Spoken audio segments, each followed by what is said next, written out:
മാലദ്വീപിൽ നിലയുറപ്പിച്ച Indian സൈനികർ ദ്വീപ് രാഷ്ട്രത്തിൽ നിന്ന് പിൻവാങ്ങുന്നു. മാലദ്വീപ് പ്രസിഡന്റ് മുഹമ്മദ് മുയിസുവിന്റെ ഇന്ത്യ ഔട്ട് പ്രഖ്യാപനത്തിന് ശേഷമാണ് സൈന്യം പിൻവാങ്ങുന്നത്. ഇന്ത്യൻ സൈനിക പിൻവലിക്കൽ നടക്കുന്നുണ്ടെന്ന് മാലദ്വീപ് നാഷണൽ ഡിഫൻസ് ഫോഴ്സ് ആണ് സ്ഥിരീകരിച്ചത്. അതേസമയം ശക്തമായ ഉഭയകക്ഷി ബന്ധം ആവശ്യപ്പെട്ട് മാലദ്വീപ് പ്രതിരോധ മന്ത്രാലയം ചൈനയുമായി ഒരു കരാറിൽ ഒപ്പുവെച്ചു. ചൈനയിൽ നിന്ന് സൈനിക ഉപകരണങ്ങളും സൈനിക പരിശീലനവും സ്വീകരിക്കാൻ മാലദ്വീപിനെ ഈ കരാർ സഹായിക്കും. എന്നാൽ എങ്ങനെയാണ് ഇത് ഇന്ത്യയെ ബാധിക്കുന്നത്? ഇതിലൂടെ എന്തെല്ലാം നേട്ടങ്ങളും കോട്ടങ്ങളുമാണ് മാലദ്വീപ് അനുഭവിക്കേണ്ടി വരുന്നത്? നമുക്ക് പരിശോധിക്കാം. മാലദ്വീപിലെ പ്രാദേശിക മാധ്യമ റിപ്പോർട്ടുകൾ പ്രകാരം അതുവിന്റെ തെക്കേ അറ്റോളിൽ വിന്യസിച്ചിരുന്ന 25ഓളം ഇന്ത്യൻ സൈനികർ മാർച്ച് 10 മുൻപായി ദ്വീപ സമൂഹം വിട്ടു. മാലദ്വീപ് വിദേശകാര്യ മന്ത്രാലയത്തിന് നേരെയുള്ള അറിയിപ്പ് അനുസരിച്ച് ശേഷിക്കുന്ന സൈനിക ഉദ്യോഗസ്ഥർ മെയ് 10 മുൻപ് ബാച്ചുകളായി പിരിഞ്ഞു പോകുമെന്നാണ് പ്രതീക്ഷിക്കുന്നത്.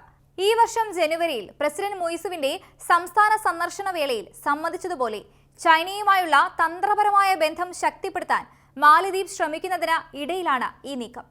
സൈനിക സഹായവും ശക്തമായ ഉഭയകക്ഷി ബന്ധവും ആവശ്യപ്പെട്ട് കഴിഞ്ഞയാഴ്ച മാലദ്വീപ് പ്രതിരോധ മന്ത്രാലയം ചൈനയുമായി ഒരു കരാറിൽ ഒപ്പുവെച്ചു.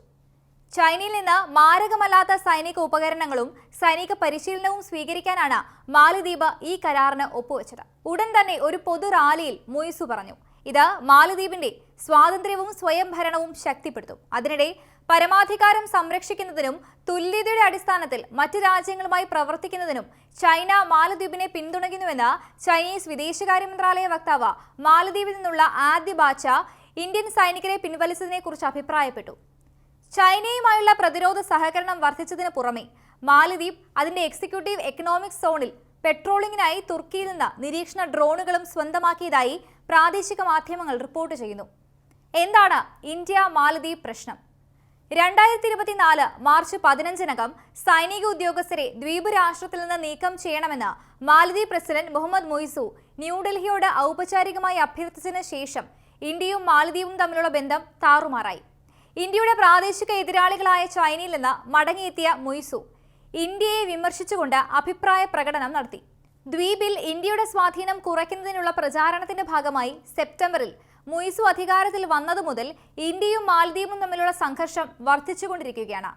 ഇന്ത്യയും ചൈനയും ഒരു ചെറിയ ദ്വീപ് രാജ്യത്ത് സ്വാധീനം ചെലുത്താൻ ബലമായി മത്സരിച്ചു. മാലദ്വീപിന്റെ അടിസ്ഥാന സൗകര്യങ്ങൾ നവീകരിക്കുന്നതിനും അതിലേക്ക് വായ്പകൾ നൽകുന്നതിനും വൻതോതിൽ ഇരുവരും നിക്ഷേപം നടത്തിയിട്ടുണ്ട്.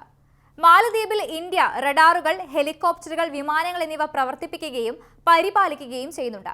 ഇന്ത്യൻ നാവികസേന ഇന്ത്യൻ മഹാസമുദ്രത്തിലും പെട്രോളിംഗ് നടത്തുന്നുണ്ട്.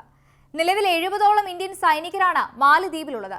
ആദ്യ ഹെലികോപ്റ്റർ 24 സൈനികരും, ഡോർണിയർ വിമാനം 25 പേരും, രണ്ടാമത്തെ ഹെലികോപ്റ്റർ 26 പേരും.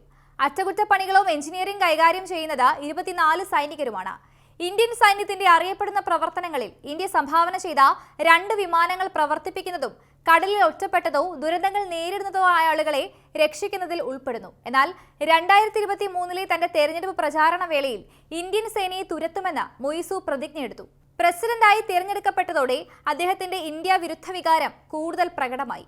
ഇതിന്റെ ഭാഗമായിട്ടാണ് ഇന്ത്യൻ സൈന്യം ദ്വീപിൽ നിന്നും പിൻവാങ്ങാനായി മുയിസു ഉത്തരവിട്ടത്. ഇനി എന്തുകൊണ്ടാണ് ഇന്ത്യൻ സൈന്യം മാലദ്വീപിൽ നിലയുറപ്പിച്ചത്?